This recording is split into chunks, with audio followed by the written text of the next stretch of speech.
economia. Estrutura econômica da Radix, né, Igor?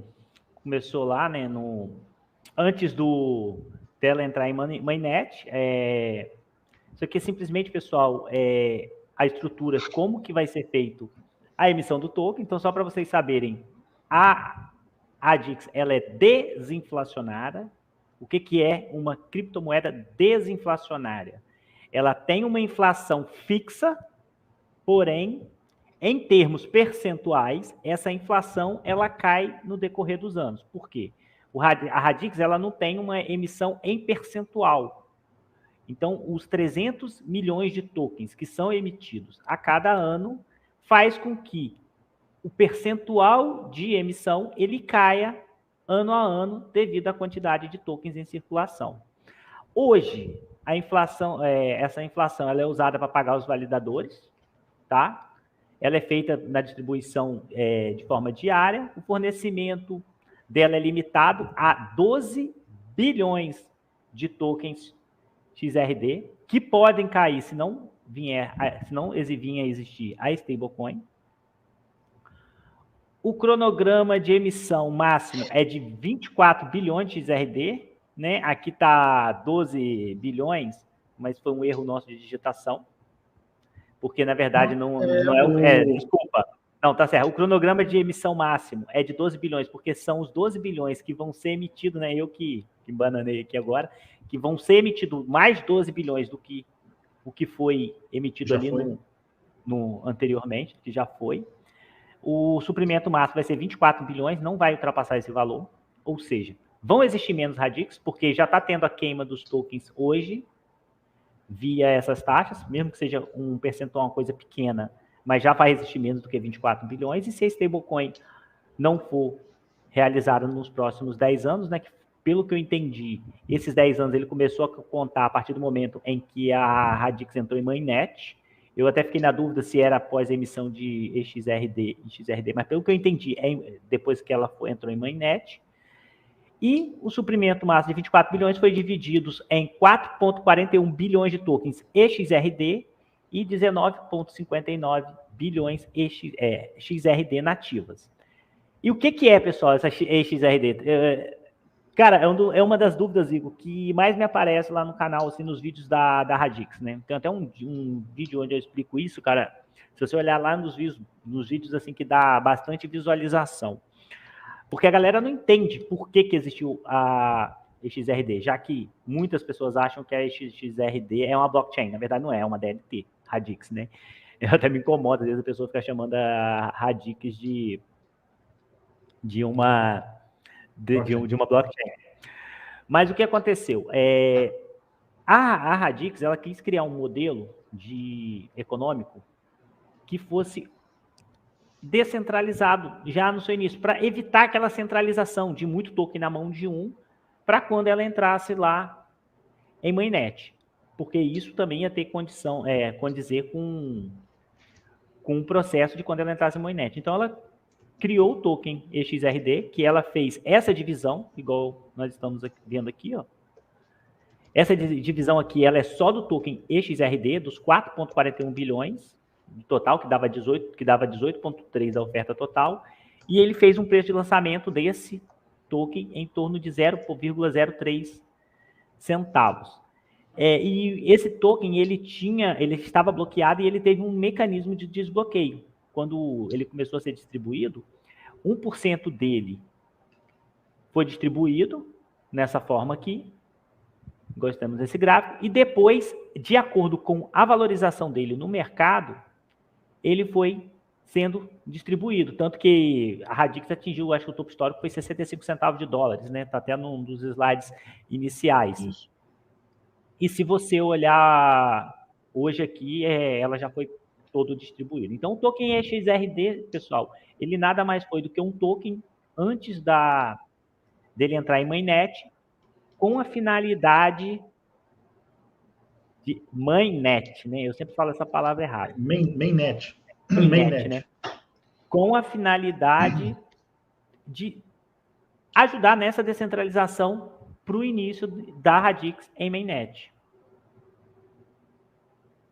É até interessante que o Magal botou aqui, ó. Esse é um capítulo da história que a gente pode esquecer, realmente. Mas como assim, as pessoas ficam sempre nessa dúvida, entendeu, Magal? Às vezes eu fico querendo bater nessa tecla porque as pessoas não entendem o que é XRD. Sempre pergunta lá no meu canal. Davi, compro XRD ou XRD? Não sabem, às vezes, diferenciar um token RC20 de um token da Radix nativa, né? É uma dúvida, assim, parece primária, mas muita gente realmente tem essa dúvida, porque, na verdade, as pessoas não sabem o que é um token, né? Em sua maior parte. É igual as pessoas, em sua maior parte, né, Igor? É igual a Ethereum, não reconhece um token. É conhecimento, é bom trocadilho, mas é o conhecimento, né? As pessoas não têm esse conhecimento a fundo, né? Então, estamos aqui para quebrar esse paradigma aí também. Isso aí. E aí, pessoal, aqui a gente tem a... Ah, entendi. Ele falou para aquela parte de baseado em preço, né? Entendi, Magal. Entendi. É que isso estava na documentação da Radix, né? De repente eles atualizaram em algum outro lugar e a gente se perdeu. Mas agora eu entendi o que você tinha falado. E, tipo, o modelo de emissão da Radix, ele foi aqui distribuído em 50%, né? Para o pagamento de taxas, né, de transação lá, que vai ser emitido 300 milhões por ano, e o restante foi dividido para a Radix Foundation, para aqueles 3.000 BTCs que foram colocados lá no início do desenvolvimento, para o desenvolvimento, para incentivar desenvolvedores, e também aqui para a fundação. Aqui também tem, acho que é, cadê? Deixa eu procurar aqui, tem o do DEM também, que teve uma quantidade de token que foi para a equipe ali. Aqui, ó, fundação, né? E aqui nós temos... Oi, Igor? Não, eu tô olhando aí. É isso aí que você está com o mouse assim para stablecoin, essa é importante chamar atenção, né? Esse aqui é a parte mais importante. E esse aqui, ela está bloqueado. Esse token aqui, além de estar bloqueado, não está rendendo stake, ou seja, o percentual lá do stake lá, ele é baseado no que tem travado. Então, isso aqui não vai travar lá para diminuir mais essa recompensa das pessoas que estão em stake. Teve até um comentário aqui... Mas ó, explica a ideia aí, Davi, desse stablecoin aí, cara. Já vou explicar. Teve até esse comentário aqui do iSed aqui, que ele botou que 4 mil Radix rende uma Radix por dia, que é muito pouco, né? Mas se você olhar a inflação, não é tão pouco, né? Em relação quando você cria uma coisa sustentável, né? E agora eu acho que a recompensa ainda está muito boa, ela vai cair muito mais, né, de acordo com a emissão. Essa aqui é uma stablecoin que eles pretendem criar, Igor, que é uma stablecoin algoritmada que eles vão utilizar desses 2,4 bilhões para a construção dessa stablecoin. Não tem nada ainda informando como vai ser feito. Como colateral, né? Cara, não tem como saber se vai. Não tem como saber como que vai ser utilizado. Eles não divulgaram nada porque nem eles sabem ainda. Eu também deduzi que eles possam botar como lastro ou algo desse jeito. Foi o que eu imaginei. Mas o que as pessoas têm que entender é que eles não pretendem relacionar a Radix, igual era lá na Terra Luna, com a stablecoin. Entendeu? É que igual que na Terra Luna, não sei se você lembra, né? Era um espiral da morte. Você mintava Luna e emitia USD. Por exemplo, Luna está custando $100. Você ia lá, mintava uma Luna e emitia 100 USD. E depois você queria ter Luna de volta, você ia lá e aí dava aquela parte para o intervalo. Para o intervalo não, dava aquele intervalo ali para o arbitrador, né? Se desse uma quedinha, que foi o que aconteceu, aquele espiral da morte, né? Perdeu o PEG e não voltou nunca mais. Né? E esse aqui é o conceito assim, de distribuição. Tem uma planilha mais à frente aí, mais explicadinha. Está mais explicado na planilha. As principais utilidades do tokens, ela é para participação do stake, né? Validação e segurança da rede, composição atômica e o pagamento da taxa de transação. Eu até botei uma transação aqui de você colocar em stake, só para exemplificar, porque essa pessoa está colocando 390 XRD em stake, ela pagou aqui 0,34. Isso aqui é por quê? Porque 0,3 é a taxa da pool de stake e o 0,4 lá é a taxa da rede, que você paga, que é queimada nos dias de hoje. Aqui a gente tem uma simulação de hoje, se você botar 100 XRD, se você colocar aqui, por exemplo, 100 XRD em stake, você vai ganhar hoje aqui por mês em torno aí de 0,78 XRD, porque é mais ou menos assim com uma recompensa anual de 9%. Davi, mas a recompensa da Radix a inflação é 9%? Não, pessoal, a inflação não é 9%. Se você pegar e colocar hoje a gente tem um pouco mais de 10 bilhões de Radix em circulação. São emitidas 300 milhões. A inflação 12, dela... 12,12, né? Sim, mas eu acho que desses 12,12, Igor, tá contando os 2,4 da stablecoin. E aí você diminui ele. Tem razão. Que é o que está em circulação. E aí você diminui, você tem em torno ali de 10 bilhões. E aí a inflação dela seria em torno de 3%. Entendeu? Hoje está em torno de 3%. Ano que vem vai estar um pouco menos e assim sucessivamente. Aquele efeito deflacionário que eu falei anteriormente. Aqui, pessoal, isso aqui é para quem faz stake, né? Eu vou até fazer um vídeo sobre isso, cara, porque eu recebo várias perguntas e várias pessoas me perguntando, botei lá no stake, quanto tempo demora? Não voltou ainda. É sempre interessante, por exemplo, essas métricas aqui, isso aqui é no explorador da Radix. Eu vou deixar esse link também depois, quando acabar o vídeo, eu vou botar ele aqui na descrição. É o Radix Scan, né? Que é o Radix Scan. Tá lá em cima nos primeiros slides, né? Na apresentação. Mas olha só, Igor, que interessante. Aqui você tem a duração de um período de você dar um stake, por exemplo, que é 500 épocas. E essas épocas, como você falou lá, ela varia de 30 minutos a 90. E aqui você tem o gráfico de quanto que ela está variando. Chegou a bater 40, coisa, e aqui você consegue ver o tempo aproximado que a última época de 500 dias ela teve para retirar do stake. Por exemplo, o último processo foi 11 dias e 20 horas. Então, é basicamente isso aí, não muda muita coisa. Mas é sempre interessante vocês se atentarem a isso, porque, por exemplo, se você quer realizar uma venda de uma Radix que está em stake, você tem que saber o período que ela vai voltar para sua carteira para ficar líquido, porque não fica instantaneamente. Tem muita gente que se confunde, Igor, e acha que se ela for lá e dar por exemplo, você foi lá e colocou hoje no stake, o período é de 11 dias.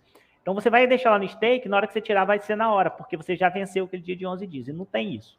O período de stake, ele só é retirado quando você dá um stake. É contabilizado a partir do momento que você clica o botão, né? Isso aí. Isso aí. E outra coisa importante aqui de salientar, isso aqui também que eu estou passando o mouse em cima, tá vendo? Total em stake. Aqui você consegue ver sempre o total de XRD que está em stake. E aqui você vê o APY. Por exemplo, nós temos 10 bilhões de Radix em circulação.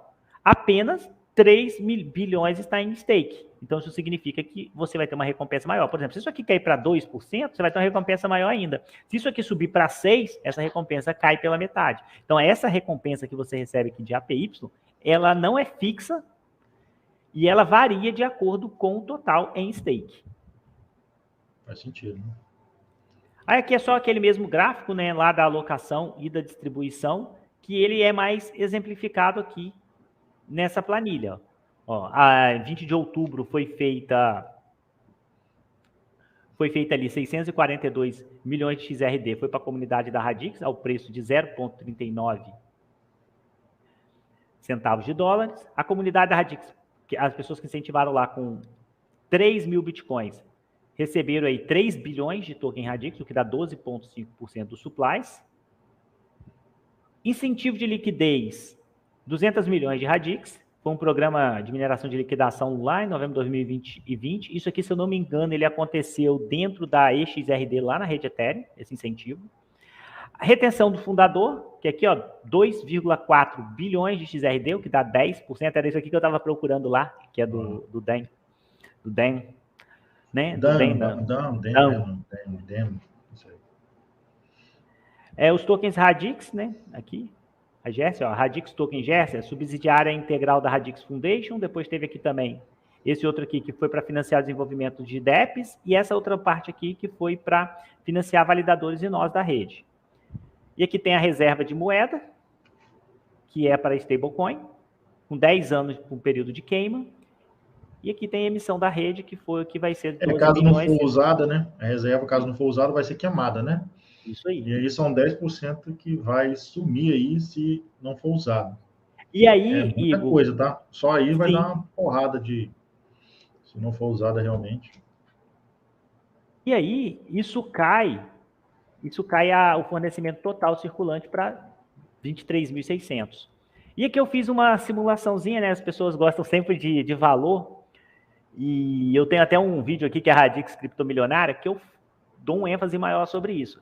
Mas aqui é só para vocês terem assim uma visão da perspectiva que isso aqui não inclui o Igor, tá? Isso é a minha perspectiva pessoal, olhando para o próximo bull market. Pessoal, antes de tudo eu vou falar o seguinte: nada disso que eu vou falar aqui, ele reflete o que vai acontecer, tá? São especulações pessoais minhas, coisas que eu acredito ser totalmente plausível de acontecer no próximo bull market, vamos em 2025, caso a Radix entregue tudo perfeitamente funcionando. A Xi'an em 2024 e a Babylon agora em 2023, e que o bull market seja em 2025, porque se o bull market for ali em 2024, com a Xi'an entrando em funcionamento, talvez isso não se torne possível. A Radix, ela tem hoje um supply aí de 12 bilhões e 400, sendo que parte disso está bloqueado, que é os 2 milhões e 400 lá, então você vai ter aí mais 750 milhões de Radix, então você vai ter quase beirando 11 bilhões. Então eu fiz aqui 2 simulações só para vocês terem uma noção dela atingindo hoje um market cap de 50 bilhões, que é a metade do market cap que a BNB atingiu no bull market, ou seja, a metade, ela já faria 90x. 90x, no valor que ela estava no dia aqui de 5 centavos de dólares. Porém, se ela atingir 50% a mais do valor do que a BNB atingiu em topo, que na minha visão é extremamente plausível, tipo beirar aí os seus 150 bilhões de market cap, ela já iria para 18 dólares, o que daria 357x. É muita coisa, né, não, Igor? Então, tipo pois assim, isso assim é uma coisa pessoal, eu sempre gosto de colocar, sempre salientar que valores não é coisa assim que a gente tem certeza, mas eu acredito que todos esses valores são muito simples de ser alcançado pela Radix, caso ela seja adotada em massa, tá? Porque pode falar. Um detalhe aí, Davi, um detalhe, né? Lembra lá do círculozinho que a gente mostrou lá, de como é o DeFi hoje, como é a porcentagem do DeFi com o valor mundial aí de grana, né, no mundo aí. A gente está falando, Davi fez especulação aqui só dentro do mundo de criptoativos. Só pensando naquela pequena bolinha. Isso aí, extrapolar para fora disso aí e tipo assim, eu considero o Bitcoin reserva. Aí. Eu considero o Bitcoin reserva de valor, né? Mas o Bitcoin ainda não foi adotado como reserva de valor. Dentro do mundo cripto, eu considero o Bitcoin uma reserva de valor, né? Por conta de várias outras coisas que existem por trás. Mas a Radix pode se tornar também, porque ela tem emissão limitada, tá? E por mais que ela não seja, quando ela for adotada, por ela já ter, por exemplo, a Ethereum não tem uma emissão limitada. É ilimitado. Você não sabe quando vai acontecer. Apesar de agora poder ser deflacionária outras coisas, é uma coisa totalmente diferente. Agora, a Radix, ela sendo adotada, e sendo uma tecnologia disruptiva, as pessoas podem também enxergar a Radix como uma reserva de valor. Entendeu? Então, ela pode ter esse outro ponto, que hoje, na minha visão, é do Bitcoin, que eu acho que pouco plausível, pouco palpável, tipo, a pessoa... Pouco provável de acontecer no médio prazo, talvez até no longo prazo, mas é uma coisa palpável que pode acontecer por ela ter essa emissão limitada. E também existir algum mecanismo, lógico, dessa emissão não ser aumentada, né? O que eu acredito que não vai acontecer. Mas isso aí isso aqui é só um esboçozinho assim da minha visão pensando no médio prazo, tá, pessoal? Isso aqui é médio prazo, tô falando do próximo ciclo, que eu acredito, tá?